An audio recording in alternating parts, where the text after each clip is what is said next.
Good morning, everyone. Welcome to another amazing topic of conversation. As we continue in Women's Month, we want to honor all those women that have done amazing things. And today, I want to thank our sponsors, the Health Channel and the Ready Check Go program by Thermo Fisher, as well as the I Remember bracelet, combating genocide. Today, we have the honor and the privilege of talking to an artist that has done amazing things, especially with the waste that we discard, the trash. So, Andrea, welcome. Thank you. Thank you for inviting me to this amazing space. So, you were telling me about how one man's trash is another one's treasure, but you made a career about that. So why? What was your vision behind the trash? Bueno, I've been working for almost 15 years with trash. I've been in the art world selling and then making art. So it also was a combination of things. But for me, when I wanted to propose art, I wanted to question people. I wanted to question people about anything, just give them a different perspective of life. And I thought that what better to question that what we decide to throw away, what doesn't have a value. So that's why I wanted to give value to what we never gave value to. I come from a society, which is a Colombian society, where we catalog and we judge people as trash or as this or as that. And I wanted to change that perception. I wanted to see that we were missing out by cataloging and by discarding people. But I don't think it's only in Colombia. I think it's everywhere in the world that we catalog according to different Physical kind of things. perspectives. True, you catalog usually through physical things, through names, through sounds. So I wanted to disintegrate that perception and give it like a fresh start and say, if I am making this out of trash, what am I throwing away, you know? So it was an interesting parallel between giving value to things that are discarded and making something out of a discarded material. So I started working with the I started working with the pop tops, which I work with them today, but I worked in a different way. I wanted it to. Can you show one of the little pop? Yeah, this is the material I work with, which are the pop tops. This is what I work with now. And it's very interesting to see how these products becomes my wall pieces after 15 years of work. I've been working with trash, as I said, to change perceptions. And in that journey, I started to work with a foundation of women we co-founded more than 13 years ago. We started to work with women that were in a very vulnerable situation. They were women in La Localidad de Mártires, which is wait, before you talk about the women, before you talk about how you got involved in the community. And well, in my that women and why that, especially that kind of population, and what guided you there? I had when I was working with trash, I had an injury in my shoulder, so I had to stop working physically with the things. And for some reason, I was working prior to that with other communities. And for some reason, a little bag came to me and I saw it, and they said they were working from this location that is Mártires, that have women that work with prostitution and drug addiction. And when I had this material in my hand, I said, what an amazing material, because they are not only transforming the material, but they are transforming their lives and their way of income. So from that moment on, I knew I had to work with them. They had been working with that product, let's say, for a month. And to understand where this comes from is a very interesting story. This comes from the United States. This was this guy that called Kenneth Patone. 40 years ago, he went to a picnic with his family, and they didn't have the opener of the cans, because before they did something that you could pull, there was an opener. And they had this picnic and they left the opener so nobody could open any cans. So he was in his early 30s and he said, well, what am I gonna do? I'm gonna invent something that you don't need another instrument, that you can pull from the can. So he invented what then he called the pop tops. And obviously he became very successful and he sold that to everybody. And 30 years after that, he was in the beach and then he saw to the floor and he saw one of these and he said, oh my God, what did I do? I contaminated the whole world. So what can I do in order to return what I just did? So what he did is, with several friends and designers and Paco Rabanne and all these people, they started making weaves out of this material. But the weaves here are different because you don't have threads. What we later did with threads, they did with hooks. And they dedicated a very nice book to the world and the universe for the transformation of this. And there, if you remember in the 60s, when they had the black jeans and in the border of the jeans, they had metal stuff, and they used to decorate a lot of things from the house with this handcraft. So I learned about this book and I bought the book, and we inspired many of our weaving craft from there, even though they use on a different material. I think it was the beginning for us. That book was the beginning of our inspiration. We then wanted to make pieces of one kind, of one thread, only one thread, and that was the way that we wanted to portray our product. And we started doing handbags, and we started doing all these fashion-oriented stuff, and which we subside, and the foundation subsides from this. This is my latest hand purse, and it's in form of a heart. That is beautiful. Of the pop tops, and you can see that it's a weave. It's very different from what the book we received, and we try to do just one piece. There's a lot of work and a lot of love in these products, in our products. So where do the women that you're helping come in? Okay, so I start working with them, and the journey begins when we start doing all of these purses, and we start trying to get a very successful product in the market so they can subside and we can have more women. So it becomes a very nice synergy between all of us, and we start doing products. But there comes a time where I still want to do my art, and I still want to do something that questions from another level, not only from fashion. And I start to do what you see today that are my wall pieces. For me, the wall pieces are very interesting because it's the power of a weave, and it's what we are doing in the foundation, and it's what we need to do today.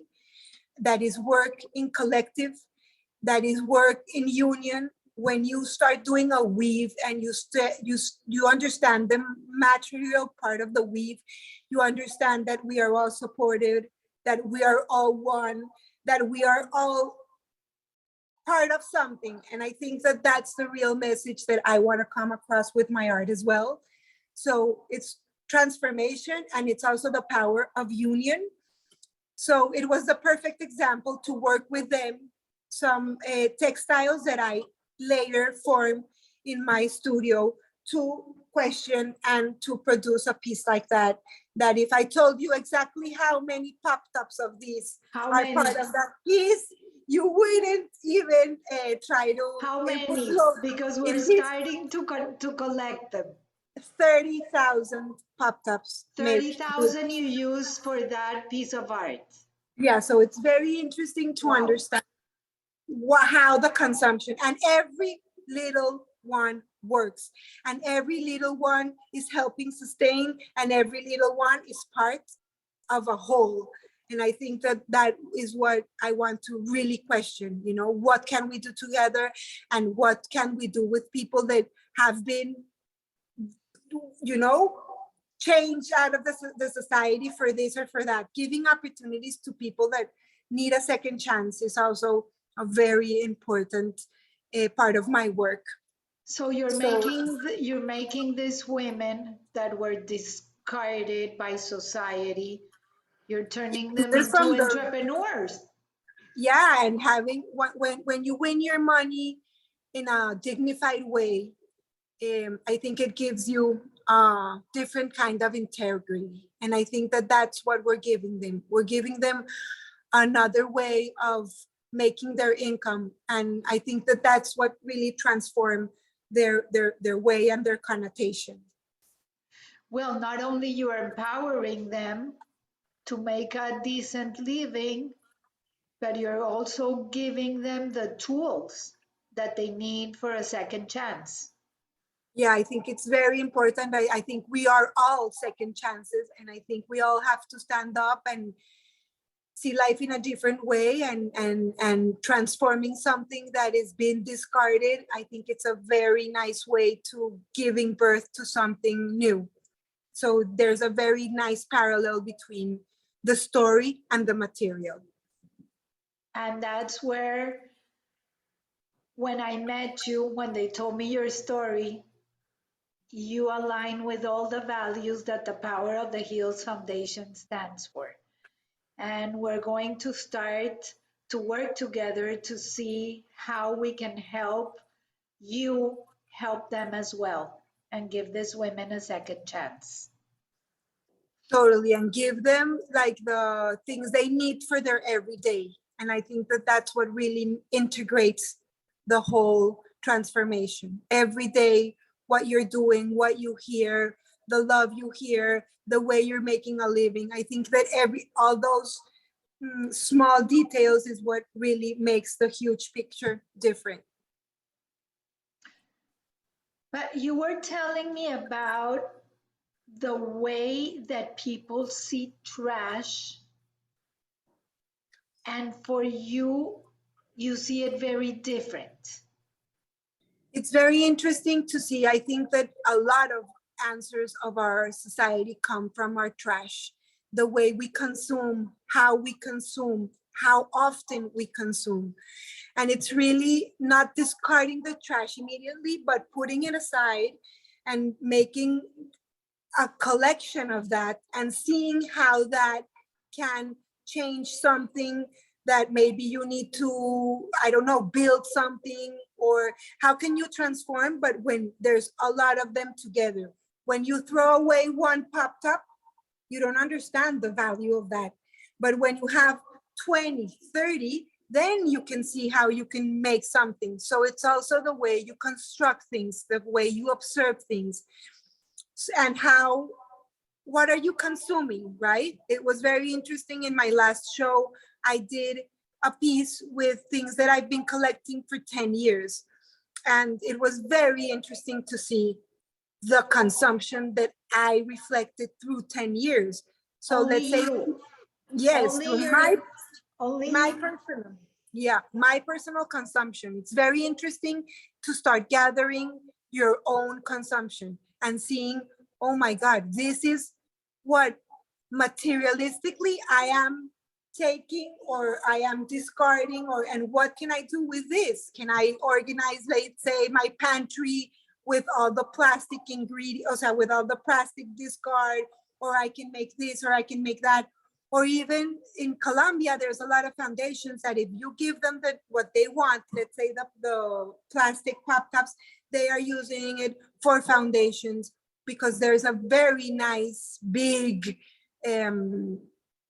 digamos, money behind the trash. If you And the recycling, it's a exactly whole business now. the business beside recycling, if you understand it and if you can make a difference, try and making it, because only consciously taking everything and let's say making it clean and disposing it that way, I think it's a way of respecting your environment and what you have discarded, no? So yes, it becomes also another relationship with what you discard and how you discard it and why you discard it. So yeah, it's A relationship. You talk a about a relationship. relationship with your trash. Exactly. And with the people even around you, you can say, this person helps me do this person helps me do that, do I need that person? And yeah, it makes you value things, and it makes you go deeper in what you think you know, right? We don't know anything about trash, and if we start looking, I for sure know we're going to see amazing things. So moving forward, you're also helping, or you're also trying to transform and to make an impact with the world, with the word love. So Yes, and you were telling me the story about how it all began and how yes, you're trying to make a definite impact. it's been very interesting. I've been trying to resignificate different things: trash, love, what we try to manifest in life. I've been trying to work with sound waves, words of sound. I inspired this project through a scientist called Maramate Moto, which he scientifically proved that the power of the mind can change the material. So it's very interesting because he did several pictures of water, and he manifested different intentions to the water, positive things and negative things. And you could see how scientifically through a microscope, you could change that reality. So saying positive things to water and saying negative things to water. So if he proved that, I say we can definitely give people positive thoughts, and they can take They can advantage of transform them. and they can change.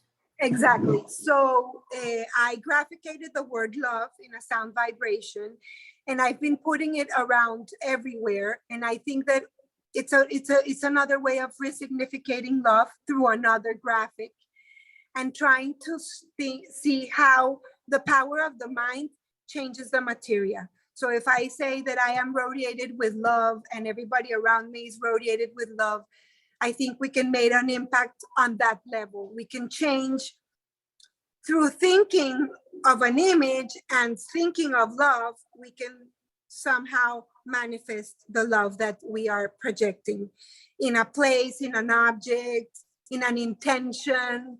So it's a nice way to understand for me what a manifestation is, or the power of a manifestation is just giving it a space in your mind through a specific graphic or through something. So I think that that is the most inspiring way to change and transform your mind through positive, through love, through gratitude. So that's a very ambitious way to try to transform the mind, not only the material of something, but the mind. And But that's not only the mind, but the behavior of people. of Because if course you start telling them, if you start talking about love, they change the behavior and how they perceive things.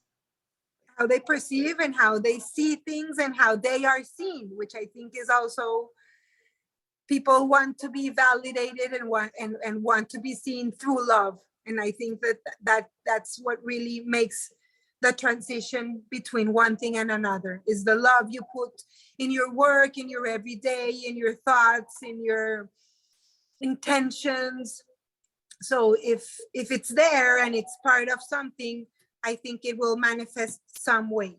Have you seen any positive feedback? Have you seen any transformation that have returned to you or any specific example?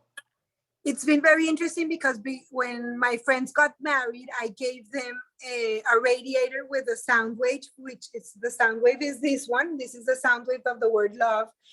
And I would say to them that that would be an object that will definitely bring love to their houses. And that's one of the ways that this all started. And it's very beautiful to see how they recollect love in that object and how every day they say how that object is symbolizes love in their space. So, and helps them retain love in their homes.